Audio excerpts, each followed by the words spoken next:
የህወሓት አመራር እድር መቆጣጠር ይፈልጋል፣ ማህበር መቆጣጠር ይፈልጋል፣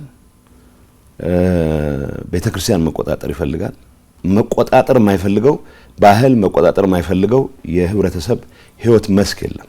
ይህ የምስራቅ አፍሪካ ጉዳዮች የጠቅላይ ሚኒስትሩ አማካሪ ሚኒስትር ጌታቸው ረዳ ከፋና ሚዲያ ኮርፖሬሽን ጋር በነበራቸው ቆይታ ያነሱት ሀሳብ ነው። በወቅታዊ የትግራይ አሁናዊ ሁኔታ ላይ ሰፊ ማብራሪያ የሰጡት አማካሪ ሚኒስትሩም ህወሓት የትግራይ ህዝብን አደራጅቶ በመምራት ጉልህ ሚና የነበረው ቢሆንም አሁን ላይ ብዝሃ ሀሳብን የማያስተናግድ በግለሰቦች ይሁንታ ላይ የተመሰረተ ስብስብ ሆኗል ነው ያሉት። ትልቅ ለህዝብ ለሀገር ትልቅነት ትልቅ አስተዋጽኦ ያደረጉ መሪዎች ነበሩ። ምንም የሚያጠራጥር ነገር የለው። እንደዛም ሆኖ ግን መጨረሻ ላይ ወደ ምን ወረደ? ወደ ጠባብ ቡድናዊ ፍላጎት ብቻ ትኩረት ያደረገ የህዝብ አጀንዳው ያልሆነ እኔ ያልኩት ምን እንደሚልም እንኳን አይታወቅም። እኔ ያልኩት ብቻ ነው ትክክል የሚል ከእንቅልፍ ባኖ በተነሳ ቁጥር የሚመጡለት ጉዳዮችም የህዝብ አጀንዳ እያስመሰለ የሚያደናግር በህዝብ ስም እየማለ እየተገዘተ ግን የህዝብን አጀንዳ የህዝብን ጉዳይ ወደ ጎን ስቶ የራሱን ጥቅም የሚያሳድድ ኃይል ወደ መሆን የመጣው አመራሩ። ስብስቡ በስርቆትና ብልሹ አሰራር አረንቋ ተዘፍቋል ያሉት አማካሪ ሚኒስትሩም ወንጀሉን ለመደበቅና የዘረጋውን ህገወጥ የንግድ ሰንሰለት ለማስቀጠል የትግራይ ህዝብን መደበቂያው ስለማድረጉም በንግግራቸው አንስቷል። ህወሓት እና ትግራይ አንድ ናቸው፣ የትግራይ ህዝብ አንድ ናቸው የሚለውን ማጭበርበሪያ አመራሩ ይጠቀምበታል። አመራሩ የሚጠቀምበት ከስርቆት ከሌሎች በመንግስት ስልጣን ሆነ የምትፈጽማቸው በደሎች ተጠያቂ ላለመሆን የሚሰራቸውን ስራዎች በሙሉ ከህዝቡ እና ከህዝቡ ይሁንታ በመነጨ እንደሚሰራቸው አድርጎ ለማሳመን ነው የሚሞክረው። እውነቱ ምንድነው? የሚሰርቅ ባለስልጣን የሚሰርቅ አመራር በህዝብ ስም ሲምል ሲገዘት ድርጅቴ አንድም ነገር እኮ ህወሓት እና ህዝቡ አንድ ነው ማለትም እንኳን አንድ ነገር ነው።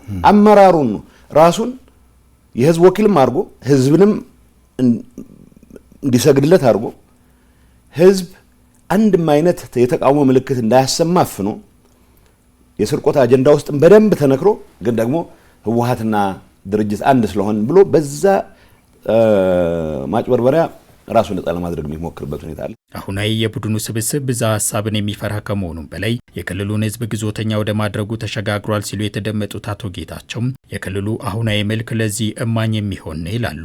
የህወሓት አመራር ዜጎች የሚመስላቸውን ተናግረው ድርጅታቸውን ወቅሰው ወደ ትክክለኛ ቦታ የሚመለሱበት ሂደት እንዳይፈጠር ሚዲያን የሚቆጣጠራል ብቻ ሳይሆን ያሳሰብ ሁሉ ነው አደረጃጀቶች በሙሉ ተቆጣጥሮ በዚህ መልኩ እንድትሰግድ ነው የሚያደርገው። ሰው ብዙ ጊዜ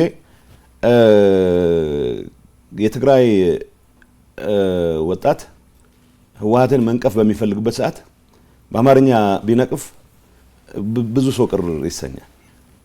ምክንያቱም የጓዳ ጉዳይ አድርገህ ልምታስቀምጠው ሰው ይሄን ነው የሚፈልገው የህወሓት አመራር።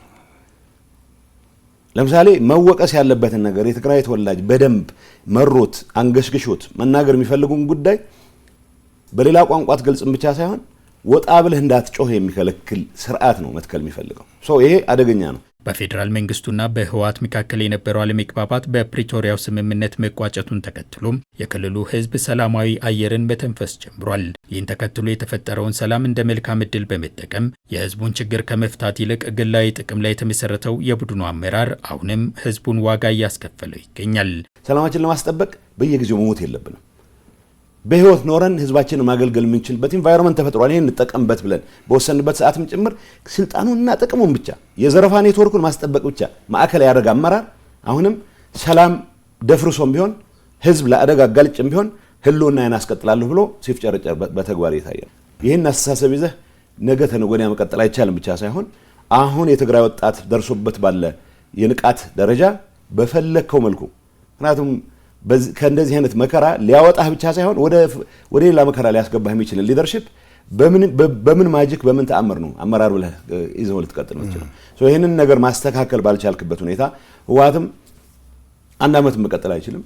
የጥቂት ጥቅመኞች ሰለባ የሆነው የትግራይ ህዝብ እየተጋፈጠ ካለው አስከፊ ሁኔታ ይወጣ ዘንድ የሀሳብ ልዕልናን ማዕከል ባደረገ መልኩ አካታች የፖለቲካ ሂደት ሊቀረጽ ይገባል የአማካሪ ሚኒስትሩ ጌታቸው ረዳ ምክረ ሀሳብ ነው።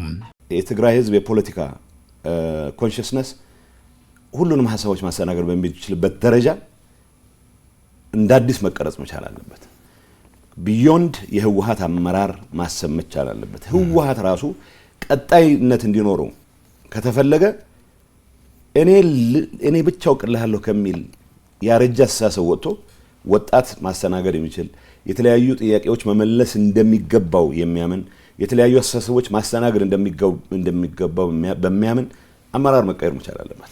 ይሄን ባላረክበት ሁኔታ አሁንም በተለመደው መንገድ ድሮ ጥቂት ሰዎች እነገሌኮ አይናቸውን ጨፍነው 30 ዓመት ያስባሉ የ40 ዓመት ወደፊት ያያለው እና የሚባል ተረት አክትሟል።